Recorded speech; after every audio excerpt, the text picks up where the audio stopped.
So you mean to say that we're not gonna get an $800 Fold? How are they doing this? How do you go from 1800 to 800? Is this the next big thing? Hello everyone, welcome to a new episode in our brand new show, which now has a name. It is, can you guess it? Can you guess the name? What is the name? What is the name? It is the PhoneArena show. It has PhoneArena, it has show, it's about phones, so Pretty makes much sense. sums it up. That's a good name. Alrighty, and this episode 4, I believe, It's a very phony, is a very phony episode. phony episode, and we're dedicating it to the state of the foldable phone. Just look at them. Many of those foldable phones around here. Are people using them? Are they any good? Is this the next big thing? Is it the foldables? Is it the rollable phones? Is it the Vision Pro goggles? What it is? I don't know. Well, we're chasing after that next thing and trying to see if we should really move away from the standard smartphone form factor, or are there better form factors around? And foldables have been around for a while, like 5 or 6 years Pretty much now. 5 or 6 years, yeah. And we have plenty of them, but interestingly, not that many models are coming to the US and to Western markets. And if you look at the global landscape, you have very cool devices, very different, but in the US and the West, it's pretty much all about this guy right here. The Fold, the Galaxy Fold. Exactly, and this is the last one we got, the Galaxy Z Fold 5, and it's been almost a full year since its release. This is what it looks like. Looks good. Looks good and looks just like all the other folds before it, so not much in terms of new features. But why we're doing this episode right now, of course, the reason is that a new Galaxy Fold, the Galaxy Z Fold 6, is coming up soon. And rumors say the release date will be July the 10th, which is about 2 months from now. So And essentially what's happening is Samsung seems to be pulling the release of the Fold earlier and earlier each year, pretty much. it started with August and then pulled it updates, early then August, July. The 5 was towards the end of July, and now we're expecting the Fold 6 to be unveiled and released in maybe in the beginning of July, right? Yeah, July the 10th. That's the rumor date. Okay. So let me just kick it off with the first rumor that we heard is we've been hearing conflict in rumors. So one is that we have the Galaxy Fold 6 FE or Fan Edition. Basically, this is Samsung's cheaper models. Like the S22 FE, S23 FE. Right. that kind of- But it seems that this rumor will not pan out, and it was something that appeared early on. So you mean to say that we're not gonna get an $800 Fold? Is that what you're saying? That was the rumor. Come on! It was a really strange rumor because the Fold 5 and most of the Fold phones before it were priced at $1,800, which is a small fortune. Yeah. And right out of the blue, we got the rumor about an $800, more than half the price. So it didn't make much sense, and it's probably not happening, at least. And the price hasn't gone down much since the original Fold, which launched for $1,980. So these last several editions have been $1,800. And so how do you go from $1,800 to $800? It would be really cool, but I don't know. but really hard. Yeah. So probably not happening. Gets rid of the screen, maybe, no camera. That's a new AI phone with no screen. It seems that those are getting popular now, but not very successful. So anyway, the other rumor that we heard was about the Galaxy Z Fold 6 Ultra, and this one makes more sense. Now, we don't know if the Ultra will come with a higher price or it will just be a rebranding of the existing phone model. But essentially what it signals is that this foldable phone will get some ultra features from the Galaxy S series. That means an ultra camera, and it means some improvements to the design, and we'll see how it pans out. So this one is probably happening, and the first thing about the Fold 5 that hasn't changed ever since the beginning is the form factor. It's this kind of when it's closed, it's like a TV remote. It's very Super narrow, super right. narrow, And exactly. people are complaining all the time of it. Yes. Yeah. And yeah, people were complaining, but they didn't have other options. And last year you got the Pixel Fold, at least in the US, and look at the difference in form factor. So They're like the two opposites, though. exactly. So this one is One is short and fat, and one is high and skinny. exactly. So we see two complete opposites here, and the truth might be somewhere in the middle. What do you think? I think so, yeah, because, I mean, this one is, yeah, if you start using it, really, it's too narrow, too narrow. It's not convenient.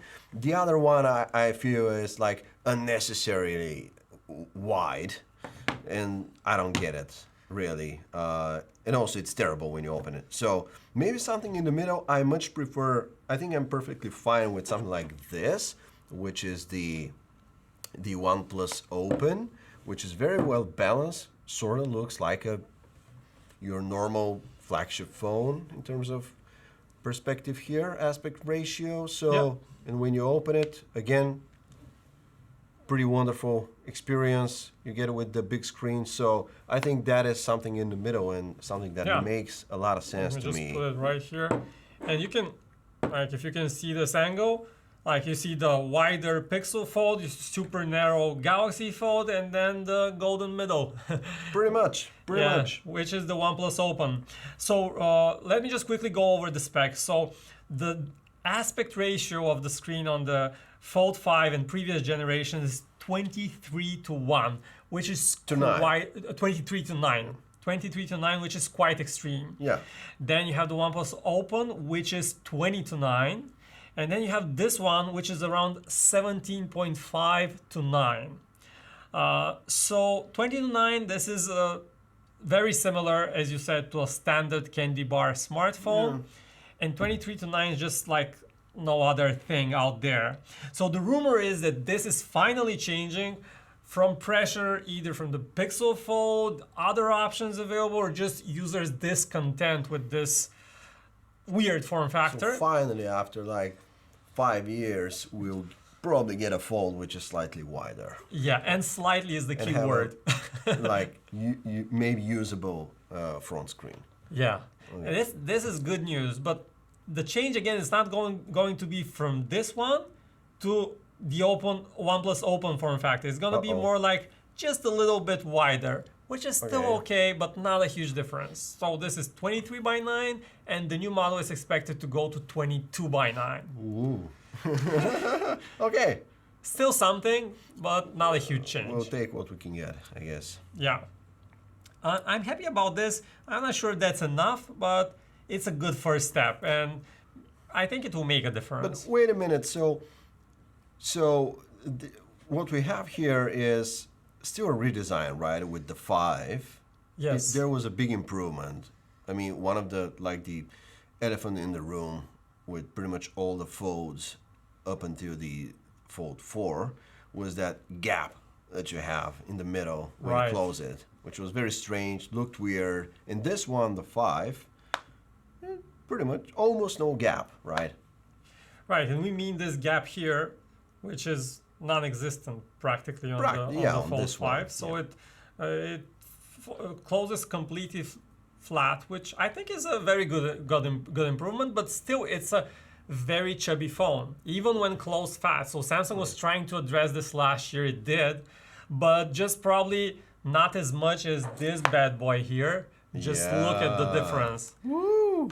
This is a massive difference, and this is the Honor Magic V2, which is a foldable phone out of China, and you can see that you don't have these more exotic models here in the West, and there is a huge difference in the design. If you just open it up, you see when it's opened up, it's super slim, and it's really impressive that despite this thin design, it still has a much larger battery. So on the Fold 5, you have a 4400 milliamp hour battery. Then on the OnePlus Open, you have a 4800 milliamp hour battery, and here you have a 5000 milliamp hour battery, and it's super thin. How are they doing this? Magic. And it feels solid. It feels solid. It feels I mean, really good. it doesn't feel like flimsy and plastic and absolutely, I don't know what. It's just lighter, thinner, way more slender device, and the mechanism itself is just a joy to use. Yeah, It it's feels really great. well made. Yeah. And check this out. Like the Fold 5, its width is, when closed, is 13.4 millimeters. And the Magic V2 is 9.9 millimeters. Huge difference. That's a huge difference. So many traditional smartphones back in the day were thicker than this foldable phone, which is really impressive for the foldable phone it is. And it also manages to have like usable front display, which in aspect ratio pretty much the same as the OnePlus here. Yeah. And it's a slightly bigger phone. Yeah. It's slightly taller, but not by much. Yeah. So these are the designs that we have right now. And yeah, the Galaxy Fold 5 expected to go a little bit wider and thinner. And the rumor is that, let's take a look at the exact numbers. We're looking at reduced weight, first of all. So the Fold 5 used to weigh 260 grams almost, and this is the new one is expected to go to 240, so about an ounce lighter, which is a nice improvement. A good one. And then you have the thickness should go down to 5.6 millimeter when you have it open. Yeah. So again, big change. Samsung is definitely looking to improve the experience and just the physical form factor. And I think that's one of the things that is kind of holding back the whole foldable phone space, is just their design is still a bit clunky. They're a bit too big. They weigh too much. And if you look at the Pixel, it's super heavy. It's nearly 300 grams. It's heavier than all the others. Way heavier. I really like the slim form factor. Google managed to nail that on the first try, but it's really heavy. Yeah. And each of these phones has to make some compromise, either with the weight or the size. And with years, things are slowly improving, and we're getting towards that perfect design like we have with smartphones now. You have a smartphone, it's gonna be either a slightly smaller or bigger device, but it's gonna fit you well if you know what you want. And they probably don't break as much, right, nowadays. Ooh. Not sure about this. So I have a few anecdotes here about the durability of foldables. So we had one of our colleagues use the Galaxy Fold 3 for just 9 months. And after 9 months, that phone was demolished. Right. It was like the screen protector that you shouldn't peel was falling apart, and and one half of the screen wasn't functioning at all. Okay. So 9 months for a phone that costs $1,800. Not the best deal. Not the best deal. And I have another anecdote about a flip phone. Similar story, used for about for about half a year, and it broke down also. So durability is still not great on these phones. And maybe it's improving slightly, but you should be extra careful. Right. So I just feel like nowadays we don't get as much anecdotes out of these, but maybe because they're newer, maybe because they haven't been used as much. I mean, the OnePlus Open, the Fold 5. I believe there were some reports about the Pixel Fold and its issues with durability in its like current gen device. So obviously we're still not there yet, and we'll talk about this more a bit later. But yeah, it's very interesting to me. Like, what are the biggest reasons holding the foldable phones back nowadays? Is it the price? Is it the durability? Is it the combination of the two? Is it the lack of use case? But later you can let me know what you think. Well, that's a good topic. Maybe we can touch upon it right now, because I think that's kind of the thing with foldables. So let's go into the stats. I want to go do this really quickly because we started the topic. So last year, 2023, the total smartphone market was around 1.15 billion devices. 1.15 billion. Okay. And then you have foldable phones, which were estimated to be 15 million of that market. So that is roughly about 1% of the market. A very small chunk. just 1% of all smartphones were foldable phones. Does that include flip phones or? I'm not sure about the flip. Because if it does, it's and even we worse. know- yeah, it's even worse because these are sold more. Yeah, I'm not sure about that, so don't quote me on that.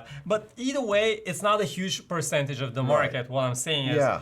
And this tells you that these devices, for some reason, are not selling all that well. So what's that reason?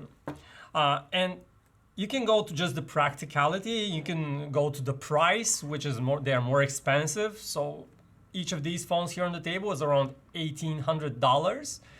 Which is more than the $1,000 you're used to paying otherwise. But nowadays probably not as shocking as when the Fold first launched for $1,900. Now, because maybe for the reason is that normal phones have been getting more expensive with in the last several years. So I guess just like the perception is changing a little bit. The price gap is The now price explosive. gap is narrowing for all the wrong reasons, is what I'm saying. But still, quite a bit of Yeah, but I don't think that's it, because if you really want to get a foldable phone, there are very commonly you see some sales, some discounts. For example, the Pixel Fold, it's priced at $1,800, and for months it was discounted by $500, so you could get it for $1,300. It's pretty reasonable for like a foldable phone. It's a huge decrease, and of course that means that if you want to afford it, you can probably buy it. Yeah. Most people. Yeah, it's not who live in the world. outrageous. Yeah. It's not like $3,500 like for the Vision Pro. Yeah. I don't think this price is the one thing that's holding them back the most, or at least it's not the only thing. So the other thing I found is one survey online. I'm not sure about the scale of it, but basically what it boiled down to was the fact that when you're using a foldable phone, the majority of the time you're just checking your notifications, looking at your email, and you're basically looking at that small cover screen on the front. And very rarely, or at least not as often as you might think, you're opening up to use the whole screen, which is the whole point of the foldable phone. So that is, I remember numbers around 30% usage of the total usage goes to the front screen, and around 70% goes to the cover screen on the front. Right. So you mean 30% usage for the big screen? 30% usage for the main big screen. Okay. And most of the usage, 70%, happens on the small cover screen, which pretty much every normal phone has that type of display. Yeah, and when you have that much of the usage on the cover screen, and when your cover screen looks like that, you're probably not very happy with the experience after all. So I think that's part of the reason. And the other part is just the usability. So this is a square screen. If you're watching video is not square. Yeah, you get almost like zero benefit from watching video on that. Yeah. And even if you open websites, the only thing you get is a larger font. Yeah, they look a bit weird. They're not optimized. And the actual benefit is kind of lost. So what's the point of a foldable then? What are you supposed to do on it? How is it supposed to make your experience better? Obviously, the point is the large 7-8-inch display that it has on the inside. But if it doesn't make your video experience better, if it doesn't make like your web experience considerably better, and I'm with you here because when you open a web page, it kind of looks like on a phone, but wider, and just text gets super big and looks wrong. Yeah, almost like looks wrong. It doesn't look way better, to be sure, compared to a normal phone. So what's left? Yeah, exactly. I think that's kind of the whole point. Like the web has to improve for this form factor in order for it to catch up. And there certainly are use cases when people would love a foldable phone. For some games, it might be great. For reading a book, perfect. For some other use cases, for multitasking, great. But how often do you use multitasking on your phone? Like if you really want to do serious work, you're probably going to use your laptop or at least something with a real keyboard. And it's in that middle in-between space where it's not completely productivity machine, it's not quite a tablet, it's just a mix of everything. Yeah. And it's not doing it all that good. So I think what it boils down to is further optimizations to form factors. Maybe the ecosystem has to improve a little bit. And one example of a company doing great in terms of optimizing the foldable phone form factor is OnePlus. And they have this thing called the open canvas, which is a really curious concept. And the idea is basically all the other phones can do split screen. Yeah. So the OnePlus Open also does split screen, but it can, you basically can have 3 apps and you can juggle them like cards. And it's really cool. And you can expand one, the others stay open. You still see just a fraction of them. You can tap them and you can really easily multitask and navigate. And that's a great example of a company making the best of the form factor. And it's strange that it was OnePlus with their first generation foldable, and Samsung has been having 6 generations, and they are still behind when it comes to these cooler fold-specific features. Yeah, and Samsung doesn't have much like software optimization to take advantage, right, of the big inner screen there. They don't do. They do multitasking. They have 3-app multitasking, but yeah, nothing innovative. Is what I'm saying. Like. Yeah, I agree. Yeah. So, which is sad. And OnePlus is like first attempt. The Open is pretty solid all around, right? It doesn't have too many like weak sides. Yeah, and it's OnePlus went aggressive with this one. If you count $1,700 as aggressive, but it is because the others cost a bit more. They cost $1,800. Yeah. This one is $1,700. This one has 16 gigs of RAM, 512 gigs of storage. The same top tier Snapdragon 8 Gen 2 chipset. So it's pretty well equipped in terms of hardware. It has powerful cameras, actually more powerful camera hardware than the competition. It's thin. And in terms of the crease, which is that's a big point. topic for foldables, like with the crease, for anyone who doesn't know, is this how visible this part of the screen here is where it folds, because it's a plastic screen, and they all have like this little gap there. But the OnePlus Open is the best at hiding the crease, at not having this warp in the display surface. Yeah, I don't know if you can see this right here on the screen, but this is what it looks like on the Fold 5, and this is what it looks like on the OnePlus Open. It's probably tough to see, but you can trust me, it's a pretty noticeable difference. Yeah. Great job for OnePlus. Yeah, I agree. So let's just quickly summarize what we learned so far about the Fold 6, which is the upcoming foldable from Samsung. Thinner design, lighter weight, slightly wider, which is great, and probably an ultra name, more capable main camera, 200 megapixels, but no 5x zoom. It's probably because of the thinness. It doesn't allow for that periscope camera to fit in.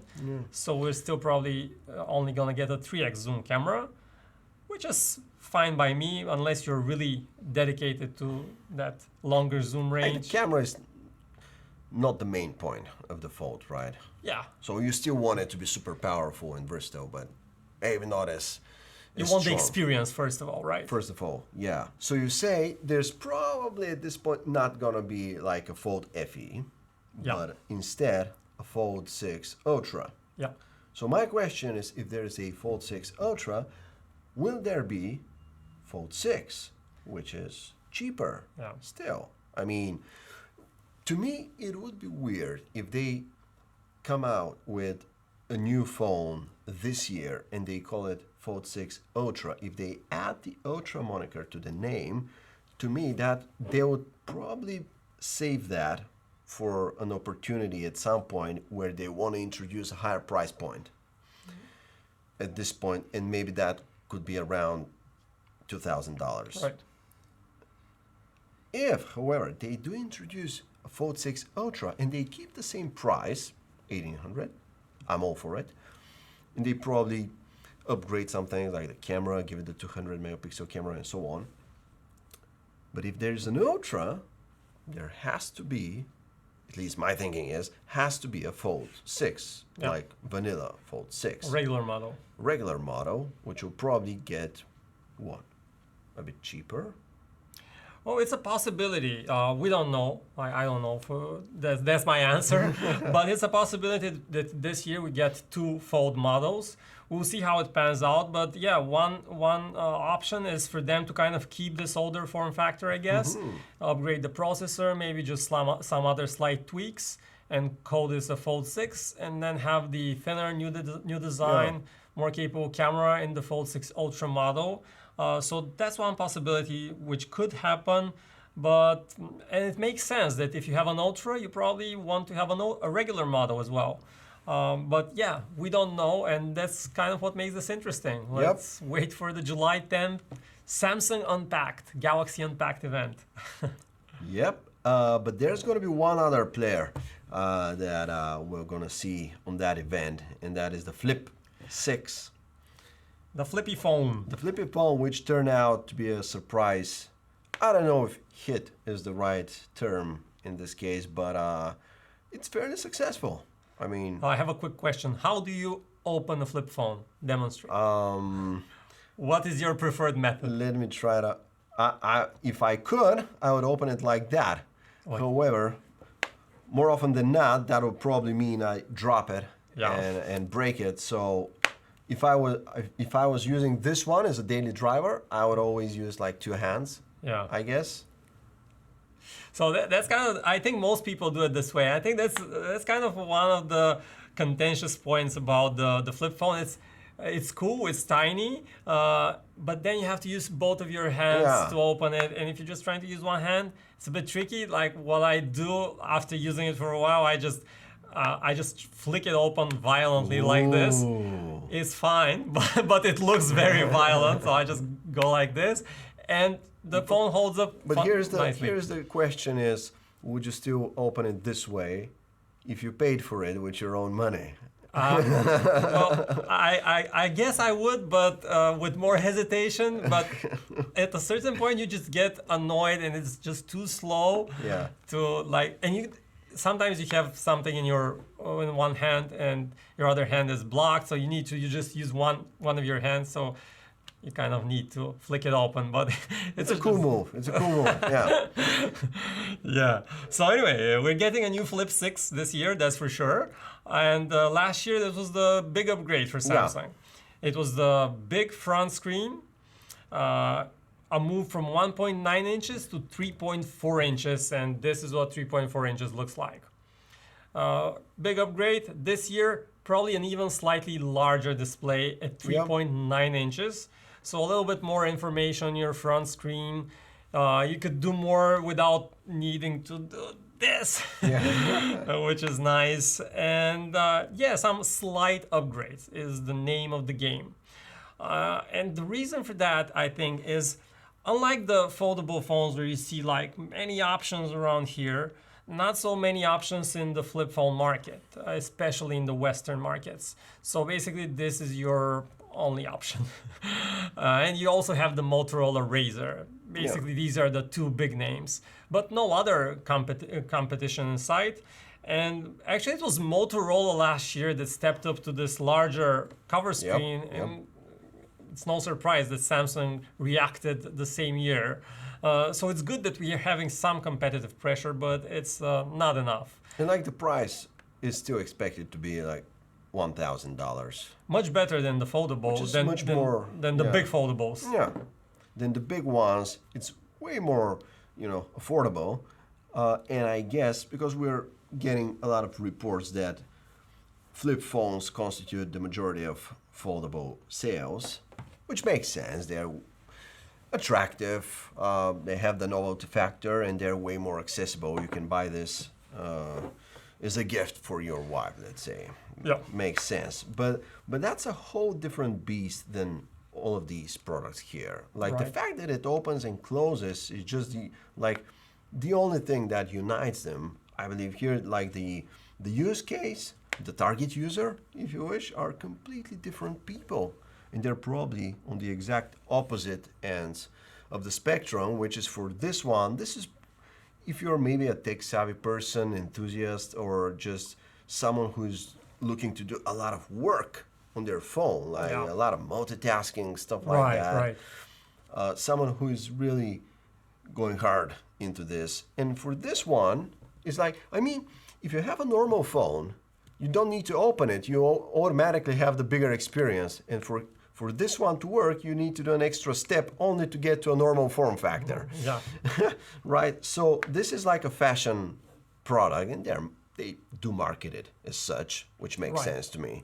But still, $1,000 Flip 6, slightly larger displays, maybe a better camera, but maybe not. I just want to really quickly touch on something you just said. Indeed, like it's an extra step to open it in order for it to become a regular phone. Yeah. And there is a niche of users that actually use this kind of devices as a digital detox / dumb phone. Okay. So the idea is basically you cannot do much on the small screen, right? Yeah.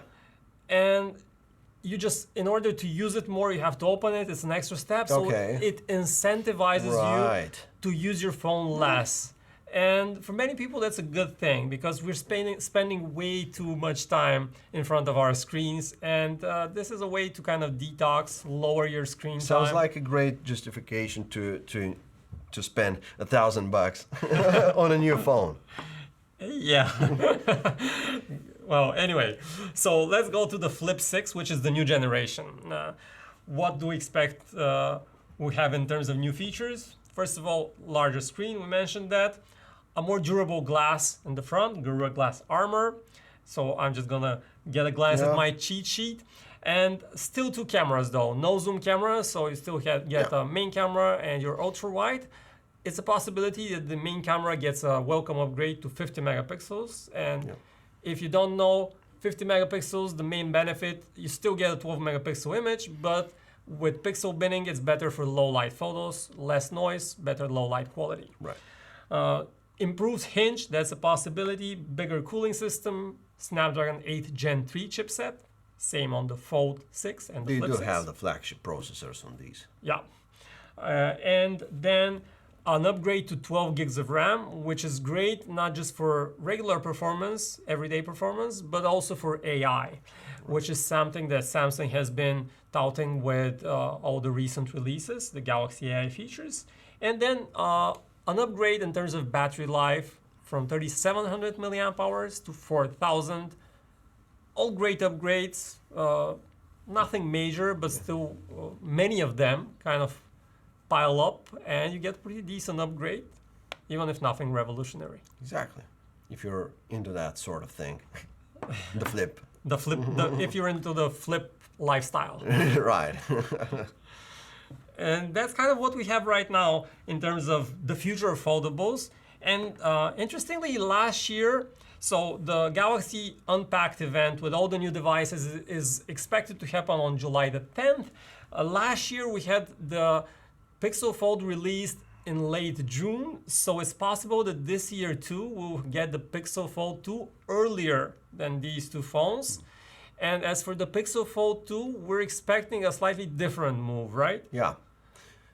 Maybe so, just like with Samsung, where people complain of the extremely narrow aspect ratio for the front screen, and then Google was like the savior who came to the rescue with a super wide aspect ratio, but they still got the heat, right? And so people complain of the somewhat chubby form factor.